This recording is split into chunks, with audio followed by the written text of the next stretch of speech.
To je kaminska peč Roko, ki ima to prednost, da je ožja, ima veliko skladišče za pelete, v katerega se potem sami peleti natresejo noter, in ima to prednost, da ima dvojno steklo, ki ga lahko se dostopa za samo čiščenje.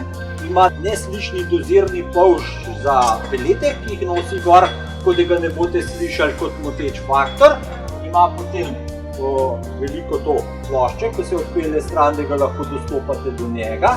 Samo gorilno komoro, v katerega letijo noter peleti, pa velik touch display z te strani, na katerem se potem lahko sprogramira, kdaj zjutraj začne, kdaj vam ugasne, katero temperaturo v prostoru drži, pa s kakšno močjo deluje. Peleti, energent prihodnosti.